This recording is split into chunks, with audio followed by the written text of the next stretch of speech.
함께 보실 하나님 말씀은 신약성경 빌립보서 1장입니다. 지난 시간까지 에베소서 말씀을 잘 배웠고요. 빌립보서 말씀을 배우도록 하겠습니다. 빌립보서 1장 1절 2절을 읽은 후에 서신서 빌립보서의 배경을 살펴보도록 하겠습니다. 빌립보서 1장 1절 2절 말씀 함께 봉독합니다. 그리스도 예수의 종 바울과 디모데는 그리스도 예수 안에서 빌립보에 사는 모든 성도와 또한 감독들과 집사들에게 편지하노니 하나님 우리 아버지와 주 예수 그리스도로부터 은혜와 평강이 너에게 있을지어다. 아멘. 네, 잘 오셨습니다. 지난 시간에 이어서 서신서 계속 배울 텐데 옥중서신 중에 하나인 빌립보서를 배우겠습니다. 지난 시간까지 옥중서신 첫 번째 에베소서 배웠는데 오늘은 그 뒤를 이어서 빌립보서를 좀 살펴보도록 하겠습니다. 우선 빌립보서 개요를 살펴볼 텐데 기록자는 누구일까요? 네, 사도 바울입니다. 그런데 단순히 사도 바울이 끝나는 것이 아니라 저 뒤쪽에 저쪽 교환대에 있습니다. 교환대. 예.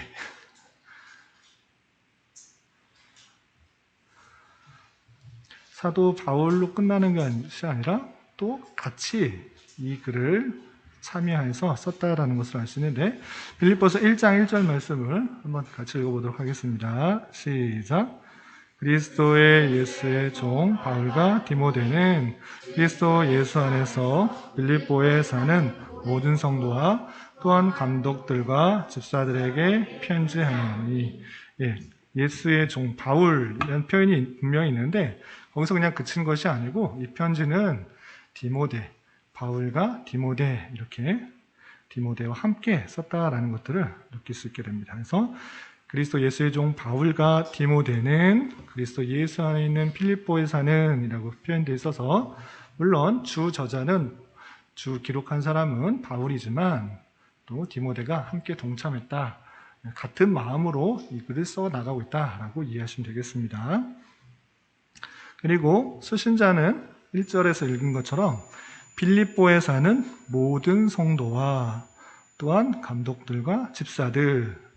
그래서 이 글의 1차 독자, 1차로 편지를 받게 되는 사람은 빌립보에 사는 모든 성도들, 그리고 거기에 있는 감독들, 집사들이라는 것들을 알 수 있습니다.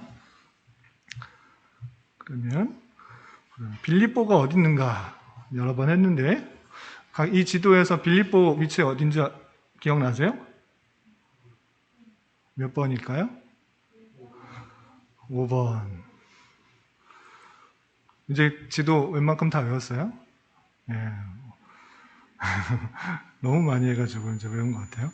한 번만 해볼까요? 그러면 1번 어딜까요? 고린도. 2번은 벤그레아. 3번은 아덴. 4번은 데살로니가. 6번은 드로아. 7번은 오, 대단해요. 8번은 안디오. 9번은 10번은 로마. 이제 많이 했더니 어느 정도는 아는 것 같아요.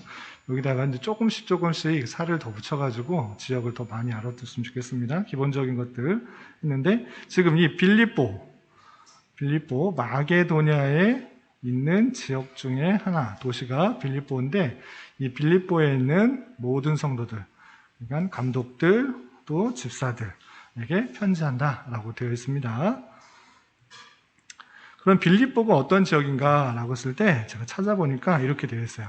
아주 많은 것들이 써 있는데 그런 것들 다 외울 필요는 없고 핵심적인 것만 알아두시기 바랍니다.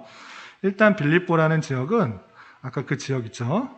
군대 태역병들이 할당받은 소유지였대요. 그래서 내전이 있었는데 그 내전을 승리로 한 후에 군대의 태역병들, 군대에 전역한 사람들이 할당받은 그런 지역이었다라고 합니다. 그리고 사도행전도 나오는데 로마의 식민지, 마찬가지로 로마의 식민지였다라고 되어 있습니다.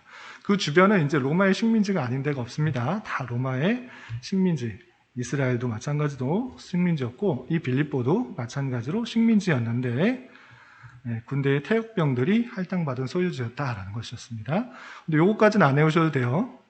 너무 많은 것을 외우면 힘들 수 있으니까 그냥 로마의 식민지 중에 하나였다라는 정도만 알아두시기 바랍니다. 그리고 로마에서 중요한 상업도시, 물건을 팔고 사는 그런 중요 도시였고 또 군사들이 많이 머물렀던 아까 퇴역병들, 군사들이 전역하고 나서 머물렀던 도시였기 때문에 군사적인 도시였다라고 되어 있습니다. 그리고 헬라적 요소가 많았다고 했는데 헬라적 요소, 이게 무슨 뜻인지 잘 모르시죠? 헬라라는 것은 그리스를 옛날에는 헬라라고 그랬어요. 헬라. 그래서 그리스 사람들이 갖고 있는 문화적 요소가 많았다라는 것입니다. 공무상의 언어는 로마인들이 쓰는 라틴어였지만 일반적으로 쓰는 사람들은 그리스 사람들이 쓰는 말, 헬라어였다라고 하는 것입니다. 그래서 그리스 문화를 많이 받고 있었던 그런 지역이었다라는 것들을 알아두시고 바라고 또 그 지역에 로마인과 또 마게도니아인들은 빌립보에서 혼합이 되었다고 합니다. 로마에서 오는 사람들, 또 마게도니아에서 하는 사람들, 그 중심지가 어디인가라고 했을 때는 그 빌립보 지역이다. 두 지역이 만나는 지역이다. 라고 이해하시면 되고요. 그리고 빌립보에서는 소수의 유대인들이 있었다. 많이 유대인들이 살고 있었던 건 아니고 소수의 유대인들이 있었다라고 생각하시면 되겠습니다. 그리고 빌립보에는 회당은 없었고 단지 기도처가 강가에 있었다라고 되어 있습니다. 회당과 기도처의 차이점을 혹시 아세요? 시온이 손 든 거예요? 네, 뭐예요? 네. 네.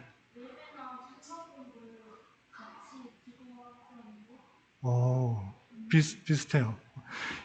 유대 사람들은 각각에 다 흩어져 살았잖아요. 이스라엘의 나라가 멸망해서 포로로 끌려가기도 하고 먹고 살기 위해서 이쪽 저쪽 다 흩어서 살았단 말이에요. 그런데 유대 사람들의 제일 중요한 특징 중에 하나가 뭐냐면 안식일을 지키는 것, 그리고 성전에 와서 제사를 드리는 것. 그것을 아주 중요한 율법으로 생각을 했어요. 그런데 성전이 다 파괴됐기 때문에 예루살렘에 와서 제사를 드릴 수 있었을까요? 없었을까요? 없었어요. 그래서 곳곳에다가 무엇을 만들었냐면 회당을 만들었어요. 그래서 안식이 되면 그곳에 율법 학자나 또는 바리새인 같은 사람이나 장로들이나 와가지고 하나님의 말씀을 가르쳐주는 그런 일들을 했던 거예요. 그래서 유대 사람들이 곳곳에 흩어져 있는데 사람들이 많이 있다 보면 꼭 하나씩 생긴 것이 만들어 놓은 것이 뭐냐면 회당이에요. 그래서 바울도 쭉 사도행전 읽어보면 어디서 복음을 전했냐 하면 회당에 들어갔어요. 회당에 들어가서 장로들에게 하나님 말씀을 전해주고 그리스도의 복음을 전해주고 그렇게 했던 것을 볼 수 있어요. 그런데 이 빌립보에는 회당이 있었다 없었다?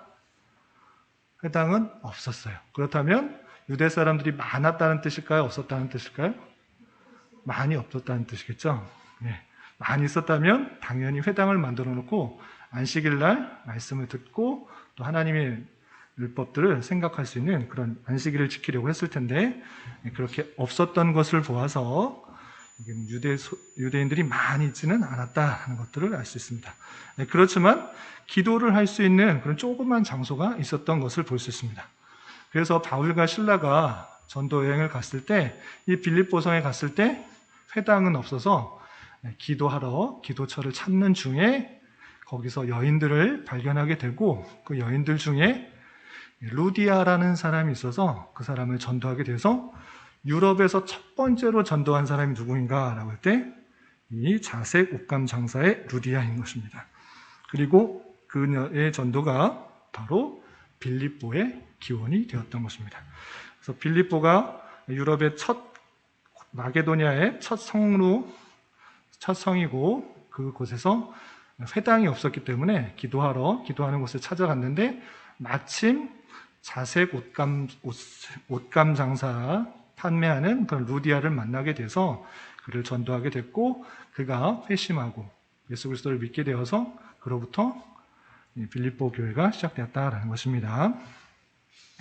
그러면 그 첫 번째 만남하고 끝났는 것인가? 그런 것이 아니고 성경에 기록된 것만 3번에 걸쳐서 이 빌립보를 들르게 됩니다. 아까 말씀드린 것처럼 첫 번째 만남은 바울이 2차 전도 여행 때 빌립보에 방문하게 되었어요. 그리고 첫 번째 만났던 자주 옷감 장사 루디아를 전도하게 되었고, 그리고 바울과 실라가 감옥에 갇히는 일이 있었어요. 감옥에 갇히게 되었는데, 그 감옥에 갇혀서 찬송을 했어요. 그랬더니 밤중에 옥문이 열려서 그걸 지키고 있던 간수가 사람들이 다 도망갔겠구나, 제수들이 도망갔겠구나 생각하고 자결하려고 했어요. 그런데 바울과 실라가 도망을 갔을까, 안 도망갔을까요? 감옥에서 도망가지 않고 계속 가만히 있었어요. 그리고 그 자결하려고 하는 간수를 전도했어요. 어떻게 전도했을까요? 뭐라고 했는 유명한 말인데 혹시 뭐라고 전도했는지 아시는 분 있으세요? 사도행전 16장 31절, 주 예수를 믿으라, 그리하면 너와 내 집이 구원을 받으리라. 아주 유명한 구절이죠. 그래서 감옥의 간수를 주 예수 믿으라, 그러면 너와 내 집이 구원을 받을 것이다, 이렇게 말을 하고 실제 예수를 믿고 또 그의 가족도 전도를 해서 다 그 가족뿐만 아니라 주변 사람들까지 많이 복음이 전파되어서 루디아와 그 감옥의 간수를 중심으로 해서 교회가 세워졌던 거예요. 그래서 교회가 잘 세워지게 되었고, 또 두 번째 만남은 바울이 3차 전도 여행 때 또 방문을 하게 되었습니다. 그래서 그 중에 거기서 디도와 만났을 것이다 라고 몇 번 말했습니다. 마게도냐에서 만났다라고 이렇게 되어 있는데, 마게도냐에 교회가 세워지고 또 유력하게 있는 곳이 어딘가라고 했을 때 제가 몇 번 말씀드렸는데 빌립보였을 것이다. 많은 학자들이 그렇게 생각하는 것입니다. 그래서 디도가 고린도에 보내는 편지를 가지고 원래는 드로아에서 만나야 되는데 그렇지 않고 이 마게도냐, 빌립보에서 만났다라고 얘기했습니다. 그래서 디도가 고린도에 보낸 편지를 가지고 와서 그 고린도의 상황을 잘 말해주고 나서 쓴 편지가 이것이다 라고 그랬는데, 그 편지 이름이 뭐라고 그랬죠? 고린도후서. 그리고 세 번째 만남은 바울이 3차 전대여행을 마치고 되돌아올 때 잠시 들렀던, 적어도 3번 이상을 만나게 되는 그런 관계였습니다. 그것을 지도로 다시 한번 보겠습니다. 자, 2차 전도여행 때 안디옥을 출발해서 다소, 더베, 루스드라, 안디옥, 그리고 드로아. 이 드로아 했을 때 2차 전도여행 때 바울이 스스로 기쁜 마음으로 유럽으로 가려고 했을까요? 안 가려고 했을까요? 네, 안 가려고 했어요. 자기는 아시아에서 복음을 전하려고 했어요. 요 지역이 아시아인데 이 일대에서 복음을 전하려고 했는데 계속 길이 막혔어요. 그리고 환상 중에 무엇을 보게 되죠? 마게도냐에서 이리로 건너오라, 나에게 복음을 전파하라, 이것을 보게 되었어요. 그래서 이것은 성령님께서 나를 유럽으로 보내는 신호구나 생각해서 이 드로아를 지나서 유럽으로 건너갔던 것입니다. 그리고 첫 번째 만나는 성, 여기는 항구고 큰 성이 없었어요. 그리고 이 빌립보에서 아까 말씀드린 것처럼 누구를 만났다고요? 여자, 자색 옷감 장수 루디아를 만나서 복음을 전파하게 되고 회심하게 되어서 그를 통해서 교회가 세워지게 된 거예요. 그리고 루디아에게 복음을 전파하고 하나님을 믿게 되었는데 귀신을 쫓는 일들을 행했어요. 바울과 실라가 전도에 다니면서 거기 귀신 들린 여자가 있어가지고 귀신을 쫓았더니 환영받았을까요? 아니면은 핍박받았을까요? 핍박받았어요. 아니, 나는 귀신을 가지고 전 보는 사람인데 네가 와가지고 왜 귀신을 쫓아내느냐? 저 사람 이상한 사람이다. 감옥에 가둬라. 그래서 바울과 실라가 감옥에 갇혔어요. 귀신 쫓아내줬다고. 그래서 감옥에 갇혔었는데 낙담하고 어려우고 실망한 것이 아니라 밤중까지 무엇을 했다고요? 하나님을 찬송했어요. 네, 감옥에 갇혔어도 기쁜 마음으로 찬송을 했어요. 그랬더니 밤중에 옥문이 어떻게 됐다고요? 네, 열렸어요. 하나님 천사가 열어줬나 봐요. 그래서 열려서 충분히 도망갈 수 있었음에도 불구하고 도망가지 않고 그 자리에 가만히 있었어요. 그런데 말씀드린 것처럼 그 옥을 지키는 간수가 옥문이 열린 줄 알고 모든 사람이 다 도망갔겠구나. 내가 책임을 잘 감당 못했구나. 나는 윗사람으로부터 문책을 받겠구나. 그래서 나는 이 일을 책임질 수 없으니 죽어야겠다 하고 죽으려고 했는데 바울과 실라가 죽지 마십시오. 내가 여기 있습니다. 우리 도망가지 않았습니다. 이렇게 말하고 간수가 그럼 어떻게 하면 구원을 얻을 수 있습니까? 내가 살 수 있습니까? 이렇게 말하자 아까 말씀드린 것처럼 주 예수를 믿으라. 그리하면 너와 네 집이 구원을 받을 것이다. 그래서 그 간수가 예수님을 믿고 또 그의 가정에게도 복음을 전파하여서 루디아와 간수를 중심으로 해서 교회가 세워졌던 거야. 그렇게 2차 전도여행 때 빌립보 지역에 교회를 잘 세우고 쭉 와서 고린도까지 오고 갱그라에서 에베소를 돌아와서 다시 돌아갔던 것입니다. 그리고 3차 전도여행 때 두 번째 만남을 하게 됩니다. 3차 전도여행 때 자신이 왔던 지역을 쭉 돌아보면서 복음을 전파했습니다. 그래서 두 번째 이 빌립보에서 만나게 된 것입니다. 그리고 아까 잠깐 설명한 것처럼 에베소에서 3차 전도여행 때 몇 년 동안 있었다고 그랬죠? 3차 전도여행 때 에베소에 3년, 제일 길게 있었어요. 에베소에서 두란노의 서원에서 날마다 강론하면서 복음을 전파하면서 고린도 소식도 듣고 편지도 보내고 또 첫 번째 편지가 잘 안 되자 두 번째 편지를 디도에게도 보내고 드로아에서 만나기로 했어요. 그런데 디도와 바울 사도가 드로아에서 만나지 못하게 되었죠. 그리고 어디서 만났다고 그랬죠? 마게도니아 지역에서 만났다고 했는데 아마도 빌립보가 아닐까 이렇게 생각하는 것입니다. 그래서 고린도 소식을 전해 들은 바울 사도는 다시 고린도 후서를 써서 고린도 지역의 여러 가지 일들을 마무리했던 것입니다.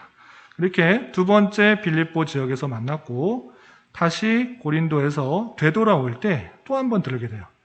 적어도 3번은 만났을 것이다. 그만큼 중요한 지역으로서 성도들과 밀접한 관계에 있을 것으로 생각할 수 있는 것입니다.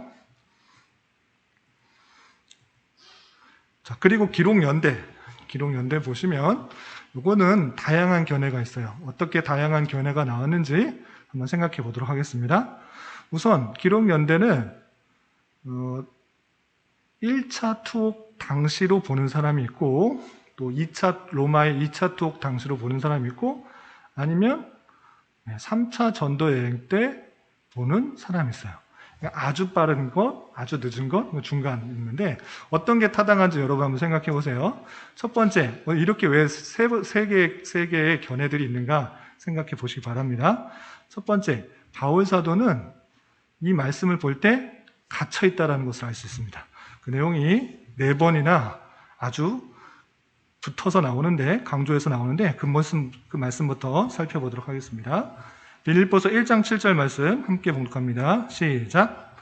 내가 너희 무리를 위하여 이와 같이 생각하는 것이 마땅하니 이는 너희가 내 마음에 있음이며 나의 매임과 복음을 확정함에 너희가 다 나와 함께 은혜에 참여한 자가 됩니다.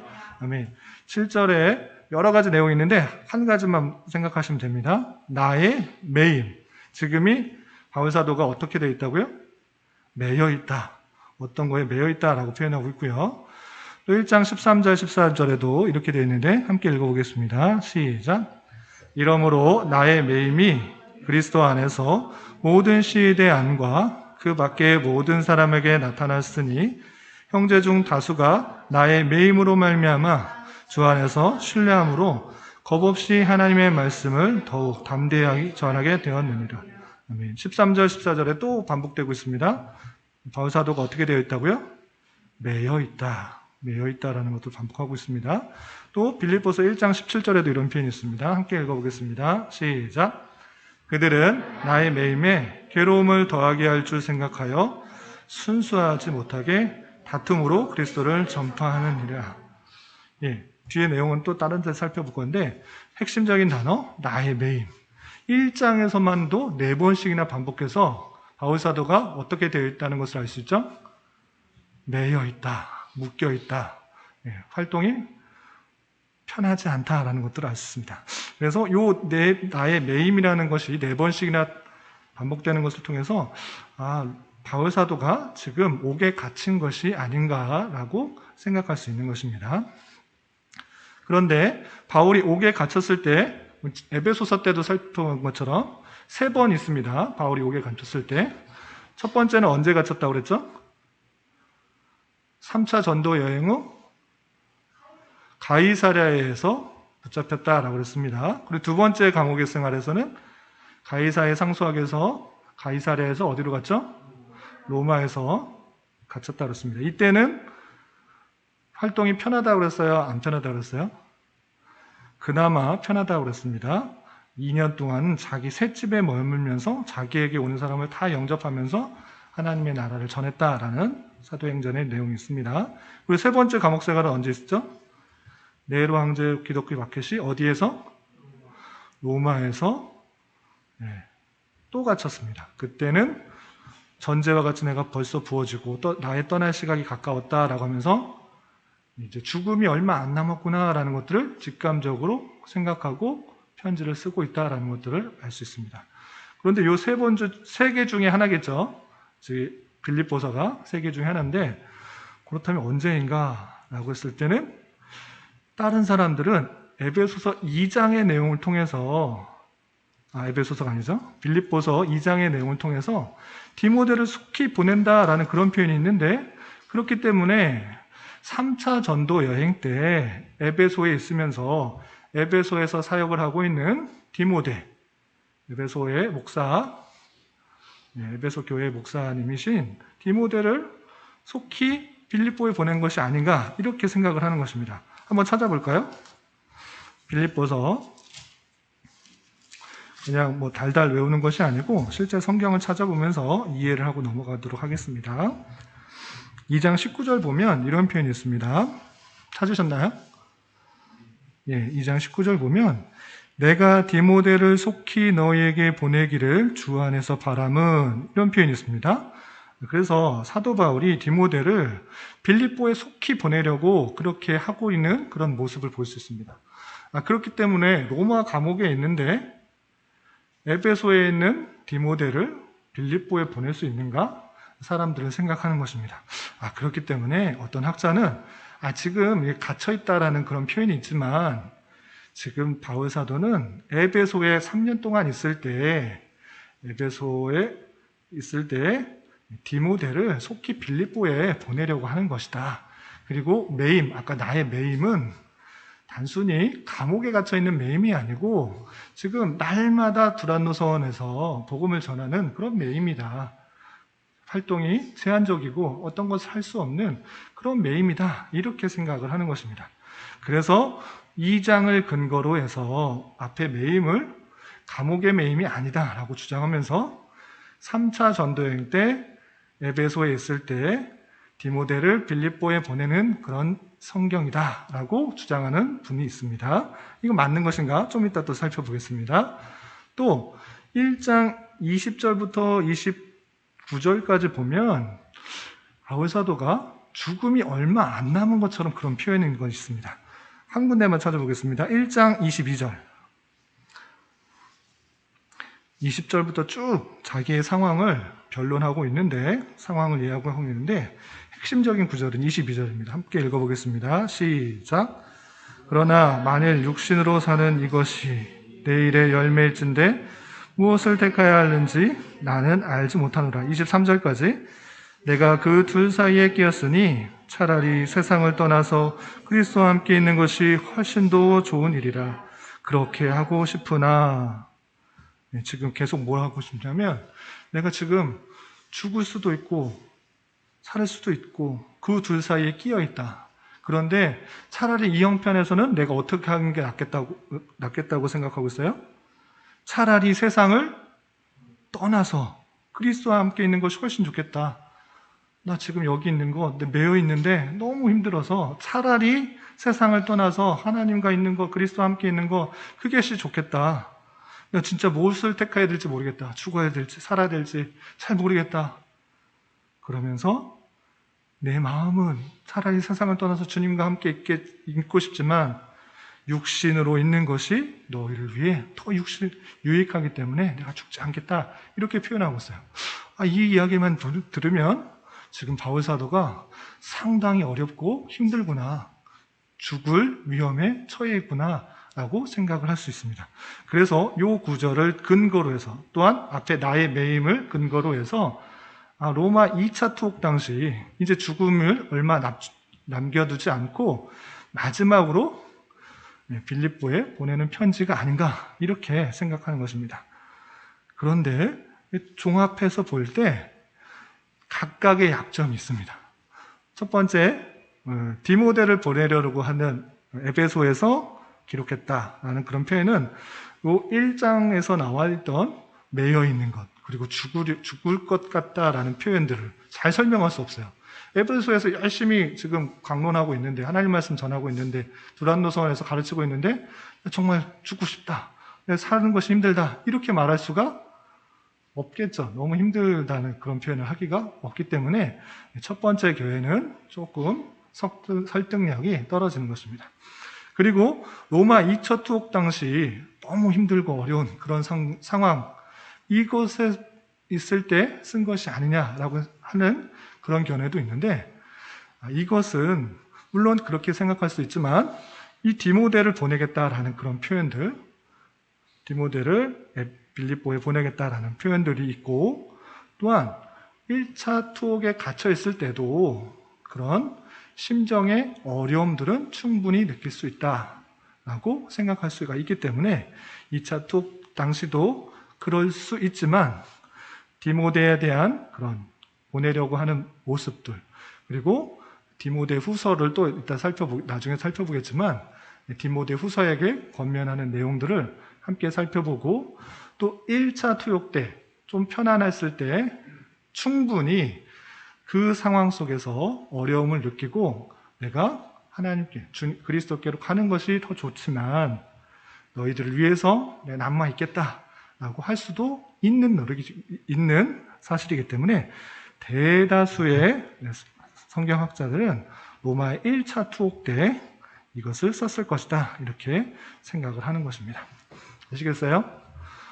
대략적으로 이해되시겠죠?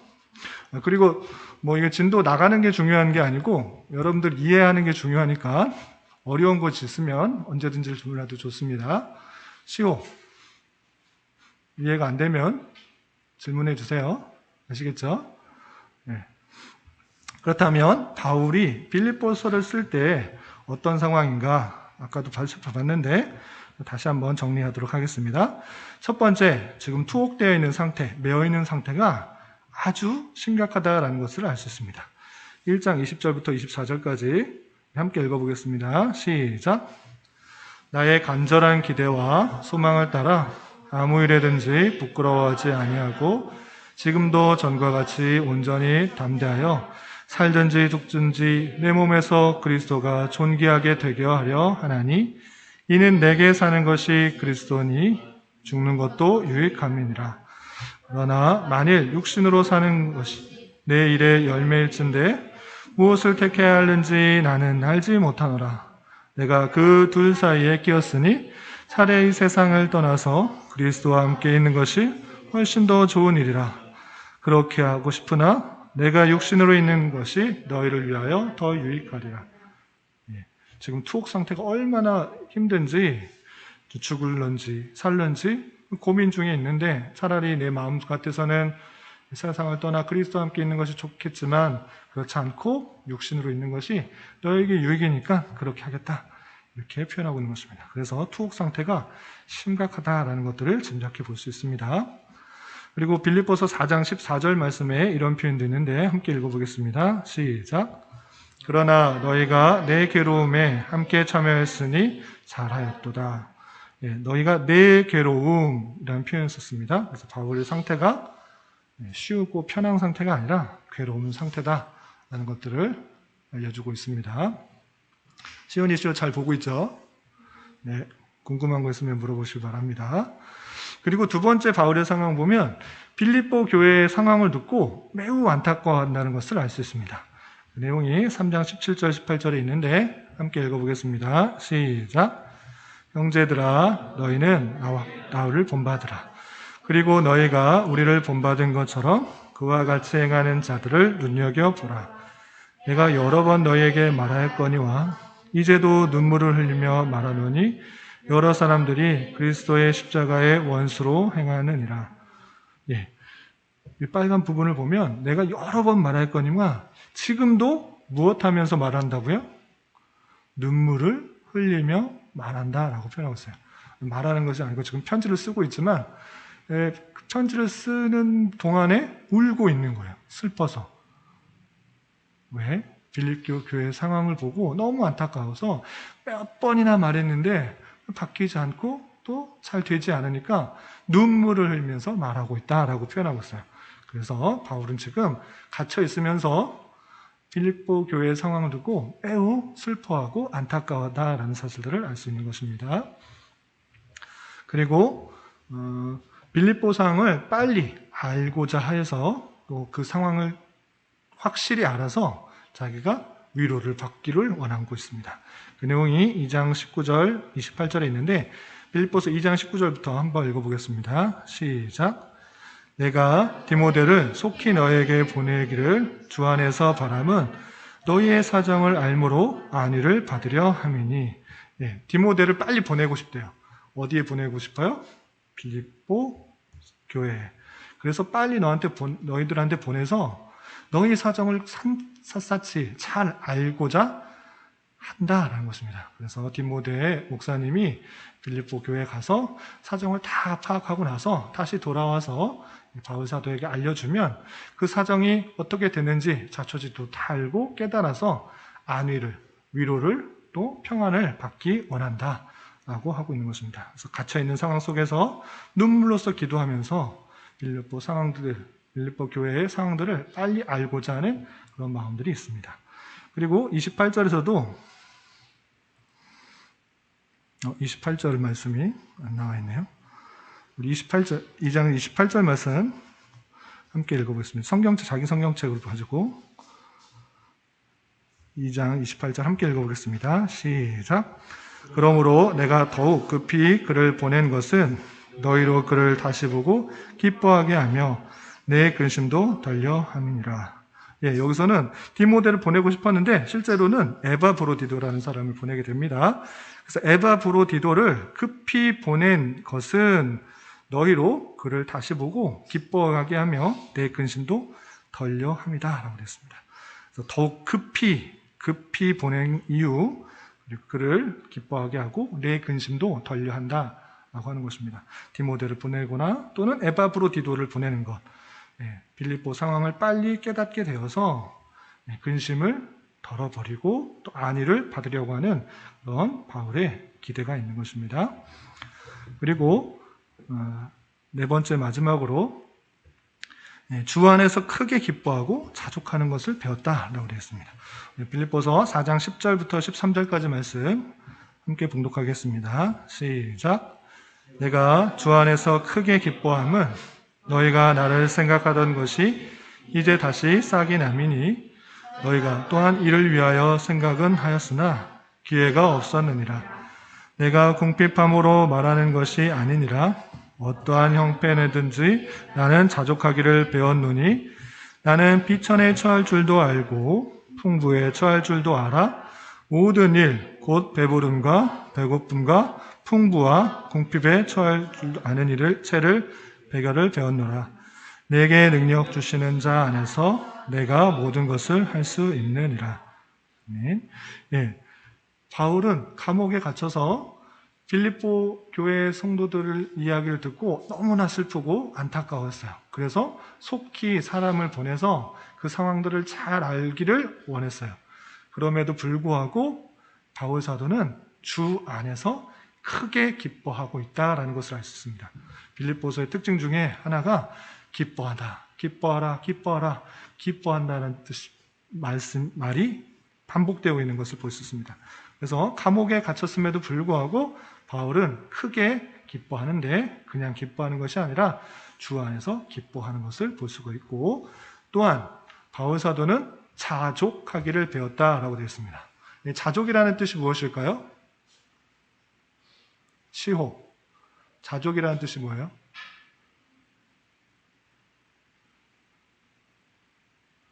자족. 들어봤어요? 시온이 자족이라는 뜻이 뭐예요? 스스로 만족하는 것. 잘 알고 있습니다. 어떠한 형편에 있든지 나는 스스로 만족하기를 배웠다라고 되어 있습니다. 어떠한 형편에 있는 것을 스스로 만족하기를 배웠는가라고 했을 때, 비천에 아주 낮은 곳에 처할 줄도 알고 풍부한 것, 아주 넉넉하게 처할 줄도 알아서 배부름과 배고픔과 풍부와 궁핍에 처할 줄 아는 일체의 비결을 배웠다라고 되어 있습니다. 그래서 내게 능력 주시는 자 안에서 내가 모든 것을 할 수 있다라고 고백하고 있습니다. 여기서 잘 들어야 됩니다. 내게 능력 주시는 자 안에서 내가 모든 것을 할 수 있느니라. 이 말씀 들어보셨어요? 안 들어보셨어요? 들어보셨죠? 그런데 이 말씀만 띄어서 이해하는 경우가 되게 많이 있어요. 그런데 바울 사도가 이 말을 할 때 내게 능력 주시는 자 안에서 내가 모든 것을 할 수 있다라는 이 표현이, 주님께서 은혜 주시면 아무 것이나 모든 능력이나 다 행할 수 있다라는 그런 뜻의 의미인가요? 아닙니다. 이것을 잘못 띄어서 읽으면 잘못 이해하고 적용합니다. 주님께서 능력 주시면 물론 할 수 있습니다. 하나님께서 주시면 할 수 있는데, 이 말의 근본적인 뜻은 그런 걸 말하는 것이 아니에요. 바울 사도가 여러 상황들을 다 겪음으로 말미암아 비천에 처할 줄 알고 풍부할 줄 알고 넉넉할 줄도 알고 궁핍에 처할 줄도 알고 다양한 사건들을 경험해 봤기 때문에 그 모든 상황 속에서 살아갈 수 있는 방법을 배웠기 때문에 내게 능력 주시는 자 안에서, 그 모든 것들을 능력 주시는 자 안에서 그 일들을 겪었기 때문에 내가 비천에 처할 수도 있고 풍부에 처할 수도 있고 모든 것을 할 수 있다, 견딜 수 있다, 능력 주시는 자 안에서 그 모든 것들을 배웠다라고 말하는 내용입니다. 그래서 이 말씀만 띄어서 내가 하고 싶은 거, 능력 주시는 자 안에서 모든 것이 있으니 나 열심히 공부해서 세계 1등 되겠다, 전국 1등 되겠다, 학교에서 1등 하겠다, 이런 것을 그렇게 적용하는 그런 의미가 아닙니다. 그래서 내가 능력 주시면 모든 것을 다 행할 수 있다, 이런 말이 아니고, 내게 능력 주셨기 때문에 모든 것을 다 자족할 수 있는, 스스로 만족할 수 있는 힘을 배웠다라는 것들을 강조하고 있는 것입니다. 어떠한 형편에 있을지라도 주님께서 능력 주셨기 때문에, 인도해 주셨기 때문에 모든 것을 자족할 수 있는 마음을 배웠다라는 것들을 강조하고 있는 것입니다. 그래서 바울 상황은 감옥에 갇혀서 빌립보의 성도들을 보면서 안타까운 마음도 있지만 주 안에서 기뻐하면서 모든 형편에서 감옥에 갇혀 있는 것에서도 자족할 수 있는 그런 마음들이 있다라고 고백하는 상황을 살펴볼 수 있습니다. 그리고 여기까지만 할게요. 바울의 기쁨이 무엇인가? 바울은 무엇을 기뻐하는가? 여러분은 어떨 때가 제일 기뻐요? 우리 시온이 뭐 할 때가 제일 기뻐요?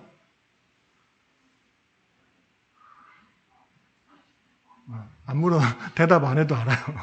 맛있는 거 먹을 때 제일 기뻐하는 그런 모습인데, 바울 사도는 감옥에 있으면서 무엇을 기뻐할까?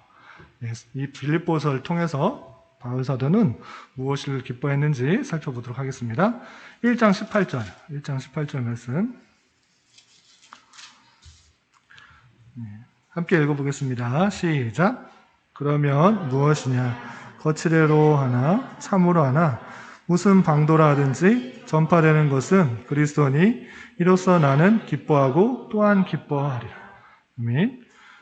지금 바울 사도가 감옥에 갇혀 있는데 빌립보 교회에 어떤 일이 발생했냐면, 이 바울 사도를 무시하면서 또는 저주하면서 거봐 바울사도 저러니까 감옥에 갇혔지 저렇게 매여있지 아이고 안 됐다 그러면서 비판하는 마음으로 조롱하는 마음으로 또 속이는 마음으로 그리스도를 전파하는 사람이 생겼어요. 그런데 그 바울사도는 그런 모습들을 볼 때 시기로 하나 다툼으로 하나 미움으로 하나 거칠애로 하나 속이면서 하나 어쨌든 그 모습 속에서 그리스도가 전파되니 나는 기뻐하고 기뻐한다 라고 하고 있어요. 자신은 어떻게 되든 자신을 비방하든 자신을 속이든 어떻게든지 빌립보의 성도들이 그리스도를 전파한다라는 그 사실들 그것으로 인하여 기뻐하고 있는 모습을 볼 수 있습니다. 무엇이든지 내가 어떻게 되든지 내가 욕을 먹든지 내가 비난을 받든지 간에 그리스도가 전파되는 것, 복음이 전파되는 그 사실로 기뻐하는 바울 사도의 모습을 볼 수 있습니다. 또한 바울은 무엇을 기뻐했는가? 빌립보서 2장 17절 18절 말씀 함께 읽어보겠습니다. 시작. 만일 너희 믿음의 재물과 섬김 위에 내가 나를 전제로 드릴지라도 나는 기뻐하고 너희 무리와 함께 기뻐하리니 이와 같이 너희도 기뻐하고 나와 함께 기뻐하라. 예. 만일 너희 믿음의 재물과 섬김 위에 내가 나를 전제로 드릴지라도 이게 무슨 뜻이냐면 너희들이 참으로 믿음의 바른 결과를 맺고 바른 신앙 위에 살아가는 것을 본다고 하면 내가 나를 전제가 무엇일까요? 여러 가지 제사 중에 전제는 뭐냐면 피를 쏟는 것, 포도주를 쏟는 것, 그 제사를 전제라고 표현해요. 그래서 내가 나를 전제를 드릴지라도 라는 것은 무엇이냐면 너희들이 정말 믿음 위에 바로 서 있다면 내가 피 흘려 죽어도 기뻐할 것이다 라고 표현하고 있는 거예요. 자신은 죽어도 상관없다. 너희들이 바른 믿음 위에 서 있다고 하면 바르게 살아가는 그런 모습들이 있다고 하면 나는 죽어도 상관없다. 기뻐할 것이다. 무리와 함께 기뻐하실 것이다.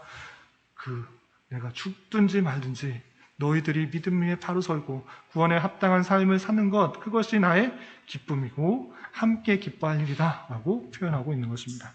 또한 빌립보서 4장 1절에 이런 표현이 있습니다. 함께 읽어보겠습니다. 시작. 그러므로 나의 사랑하고 사모하는 형제들 나의 기쁨이요 면류가 아닌 사랑하는 자들아 이와 같이 주 안에 서라. 네, 빌립보 성도들을 이렇게 표현하고 있습니다. 나의 사랑하고 사모하는 형제들 또한 나의 기쁨이요 면류가 아닌 사랑하는 자들아 라고 표현하고 있어요. 바울의 사도의 기쁨이자 면류관이자 사랑하고 사모한 사람들은 빌립보 성도들인 것을 볼 수 있습니다. 감옥에 갇혀서도 빌립보 성도들을 너무 사랑하고 그 생각만 하면 기쁨이 되고 감사가 되고 나의 자랑이 되고 사랑과 사모가 되는 그런 모습을 볼 수 있습니다. 바울의 기쁨은 빌립보 성도들 그리고 그 성도들이 바른 믿음 안에서 바른 삶을 살아가는 것을 참으로 기쁨으로 여기고 있는 바울 사도의 모습을 볼 수 있습니다. 그리고 바울의 기쁨은 세상적인 기쁨, 육체적인 기쁨 그런 기쁨이 아니라 주 안에서 느끼는 기쁨인 것을 볼 수 있습니다. 그 내용이 여러 군데 표현되는데 우선 빌립보서 3장 1절 말씀을 함께 읽어보겠습니다. 시작. 끝으로 나의 형제들아 주 안에서 기뻐하라. 너에게 같은 말을 쓰는 것이 내게는 수고로움이 없고 너희에게는 안전하니라. 네, 그냥 기뻐하라 라고 하는 것이 아니고 주 안에서 기뻐하라 라고 되어 있습니다.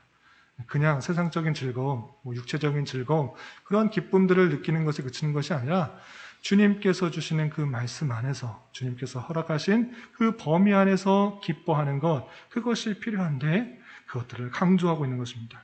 다른 것으로 인하여 기뻐하는 것이 아니라 하나님께서 주신 말씀 그 안에서 누릴 수 있는 기쁨 그런 것들을 누리라 라고 강조하고 있습니다.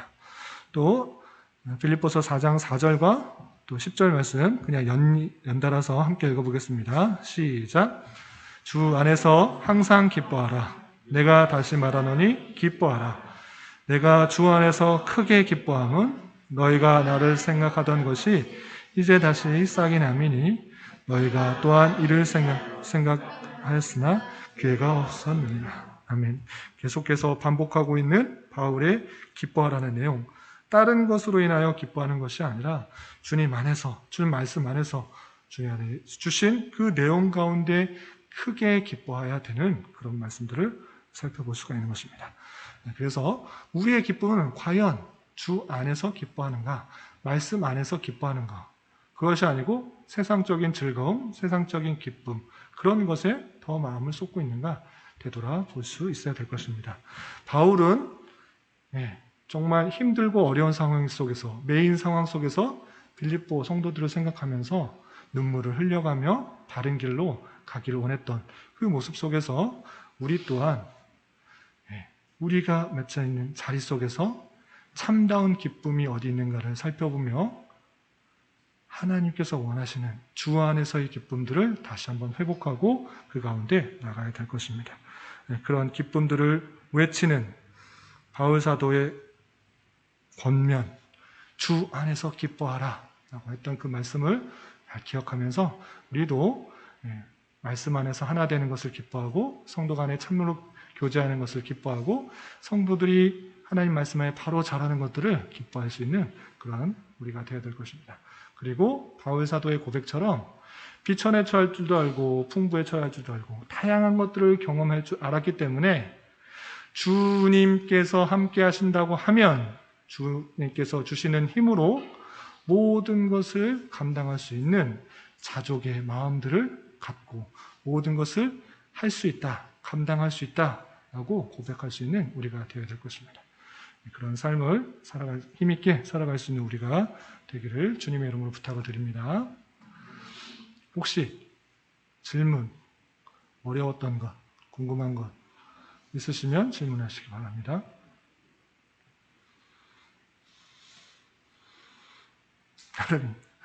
사람 있어요? 아무거나 질문해도 돼요. 네. 네. 마게도냐 지역이 지금 유럽이고 드로아 경계까지는 아시아 지역. 네, 그렇습니다. 예. 예. 드로아는 터키 지역이고 마게도냐는 그리스 북부 쪽이고요. 예. 또 다른 거 없으세요? 예. 오늘 빌립보서 전반적인 것만 살펴봤고 다음 시간에는 빌립보의 실제적인 내용들, 여러 가지 상황 속에서 바울이 어떻게 권면하고 있는지, 안타까운 심정으로 빌립보 성도들에게 어떤 것들을 권면하는지 그 뒷부분, 교환 뒷부분을 같이 살펴보도록 하겠습니다. 기도하겠습니다. 하나님 아버지 감사합니다. 오늘 빌립보서 배경과 상황을 통해서 바울 사도가 갇혀있는 상황 속에서도 빌립보 성도들을 얼마나 사랑하고 또 애달파하는지 살펴보았습니다. 우리 또한 성도에 대한 사랑이 이같이 주님의 마음같이 될 수 있도록 인도하여 주시고 하나님의 말씀 안에서 자라는 것들을 기쁨으로 여기며 또 감사로 여기게 하여 주시고 하나님께서 모든 것들을 주관하여 주시고 인도하여 주신다는 그 사실 가운데 주님께서 능력 주셔서 모든 것들을 자족하며 잘 감당하며 살아갈 수 있는 저희들 될 수 있도록 인도하여 주시옵소서. 우리 가운데 여러 가지 상황들과 여건들을 허락하였을진데 힘들어하고 낭망하고 좌절하는 데 그치는 것이 아니라 하나님께서 주신 이유와 목적들에 대해서 다시 한번 생각해 보며 하나님의 힘을 구하게 하시고 하나님께서 주시는 인도하심 속에서 여러 가지 것들을 잘 극복하며 주님의 백성답게 성장해 나갈 수 있는 저희들 될 수 있도록 인도하여 주시옵소서. 예수님의 이름으로 감사히 기도드리옵나이다. 아멘.